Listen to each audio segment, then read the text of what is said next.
Chapter 1. Fraud. Voice phishing is a financial scam via communication devices such as telephones, mobile phone, internet to obtain your money. The voice phishers trick you into revealing your personal and banking information to withdraw money from your bank account or transferring your money to them. So when you get those unknown calls, please suspect them first. Let's take a look at the cases of voice phishing. The criminals manipulate the phone number so that the actual embassy phone number can be displayed on your phone.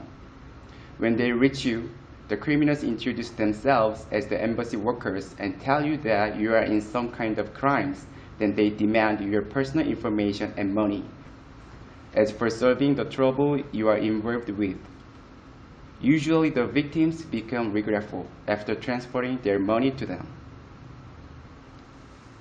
The second case is becoming a criminal because of illegal withdrawals. The voice phishing criminals use international students in order to withdraw the money sent by the victims. The criminals post an advertisement on the internet disguising as a company hiring for a part-timer with high pay to attract students. And of course, the job is to withdraw the money from ATMs. But still, the students do not know what kind of money they are taking out. They just do what the company asks them to do as a job. In some cases, the students involved in the illegal money withdrawals were arrested as accomplices by the police. If you get a voice phishing call, please hang up the phone and call the police immediately. Then the police will contact financial institutions to close your bank account temporarily. Under no circumstances will embassies, financial institutions, and any government departments require your personal banking information, such as PIN number, password, and ask for money. Now let me tell you how to prevent from getting voice phishing. When you get a call from an unfamiliar number, do not answer. If it's important, they will call you again or leave text messages. Bank account fraud means a bank account illegally used by others, not by the actual account holder. In South Korea, it is called 대포 통장. And lending or sending your bank accounts to others for any reason is illegal. Therefore, if someone requires you to lend or sell your bank account, you must refuse. Here is an example of bank account fraud. An international student at a university in Korea saw an advertisement saying, "If you lend me your bank account, I'll give you 200,000 won.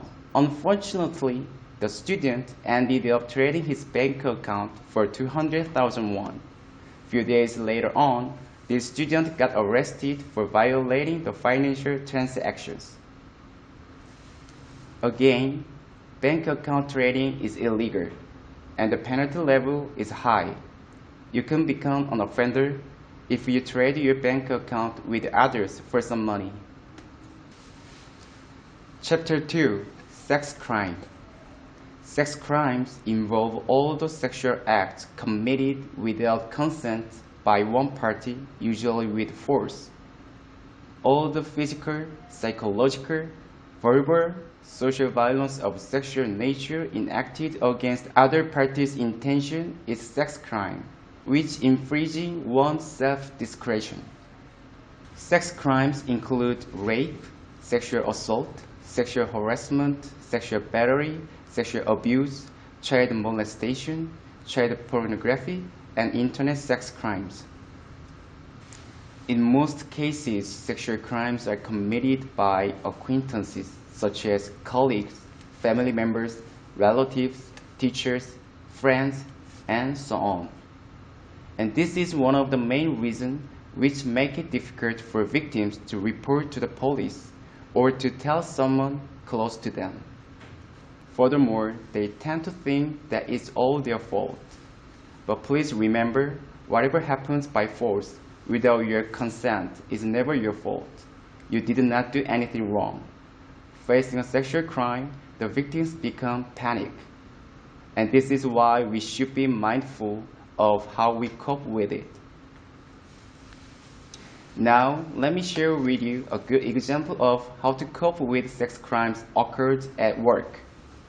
Lisa was sexually assaulted by her boss at work. Usually, at workplace, when a boss or someone in a higher position sexually assaults someone, the victim becomes reluctant to report because of the fear of being fired or getting disadvantages. At the beginning, Lisa also felt that it was her fault. However, Lisa thought she needed to take action to get things right for herself and prevent the same thing from happening again to others in the future. So, Lisa reported to the police and submitted video and audio files as evidence. In result, her boss, the offender, was arrested for the sexual assault. Unfortunately, Lisa left her company, but Ministry of Employment and Labor helped her to find a new job. A person like Lisa's boss could be your boss or colleagues at work, and teachers or friends at school. Whoever the offender is, you should contact the police and tell them what happened to you clearly. We are here to help you through. How to address when you get sexually assaulted.